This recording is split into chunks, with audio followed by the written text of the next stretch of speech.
আচ্ছা, গরুর দুধ কারা কারা তোমরা খাইছো? হাত উঁচু করো তো। হ্যাঁ, ব্রেইন আছে, ভেরি ফাইন। শোনো, হরলিক্স খাইও না, হরলিক্সে চিনি, হরলিক্স খাবা না। অনেক অভিভাবক মনে করো হরলিক্সে ব্রেইন বাড়বে, ব্রেইন ধ্বংস হয়। এটা নিয়ে পরে বলবো, খালি এইটুকু বললাম, হরলিক্সে 10 গ্রামে 7 গ্রাম চিনি, ফালতু জিনিস, সত্যি কথা। আচ্ছা, এই ছোট্ট বাচ্চারা এবং অভিভাবক সবাই, এবার গরুর দুধ থেকে 1-2 দিন পরে কি দই পাওয়া যায় না? দই থেকে পাওয়া যায় মাখন, মাখন থেকে পরবর্তীতে পাওয়া যায় ঘি। বলো তো, গরুর দুধের দাম বেশি না দইয়ের দাম বেশি? দইয়ের দাম বেশি না মাখনের দাম বেশি? মাখনের দাম বেশি না ঘিয়ের দাম বেশি? আচ্ছা, এবার তুমি মনে করো ঘি ডাইরেক্ট দুনিয়াকে ঘি আসে নাকি দুধ থেকে দই, দই থেকে মাখন, তারপরে ঘি? ডাইরেক্ট ঘি নাকি দুধ থেকে তৈরি হয়? আচ্ছা, তুমি ভালো কাজ করছো, সাথে সাথে তুমি পুরস্কার পাইছো, তাইলে বলো তো দই পাবা না দুধ পাবা?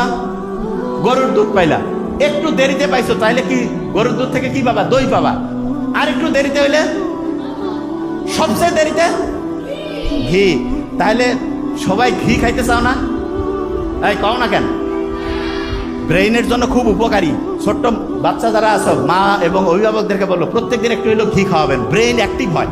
ব্রেইনের তথ্যগুলো যে রাস্তা দিয়ে যায় না, আচ্ছা এই রাস্তা দিয়ে যাওয়ার জন্য আমরা অনেক সময় করি না একটা জিনিস, ওই যে যারা হুন্ডা চালাই, যাতে খুব ভালোভাবে হচ্ছে ইঞ্জিনটা চলে, এই জন্য মোবিল টোবিল দিয়ে একটু করি না? এইরকম ব্রেইনের রাস্তাটা হচ্ছে ওইরকম মোবিলের মতো কাজ করে হচ্ছে ঘি। প্রত্যেকদিন ঘি খাবো একটু করে, প্রত্যেকদিন। এই ছোট্ট বাচ্চারা, আল্লাহর কাজ করতেছো, আল্লাহ খুশি হয়েছে, কিন্তু তোমাকে দেরিতে দিচ্ছে, তাহলে কি দিবে বলো তো?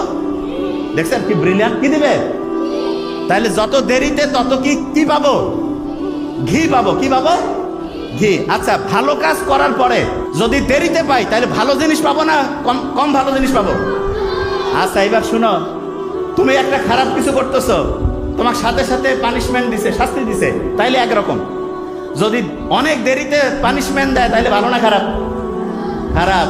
তাইলে একটা খারাপ কাজ করতেছো, ওই সময় আল্লাহ ধরে নাই, তাইলে দেরিতে ধরবে কি ধরবে না? ধরবে। তবে আল্লাহ সুযোগ দেয়, যদি তুমি ভুল করার পরে, ভুল করছো, ভুল করার পরে যদি আল্লাহকে বলো যে এটা ভুল হয়েছে, আচ্ছা ভুল করছো একটা, সেটা থেকে যদি আবার ফিরে আসো, মনে করো, শোনো, তুমি তোমার আব্বা আম্মাকে একটা মিথ্যা বলছো, তারপরে কিছুক্ষণ পরে সে যদি বলো যে আম্মা এটা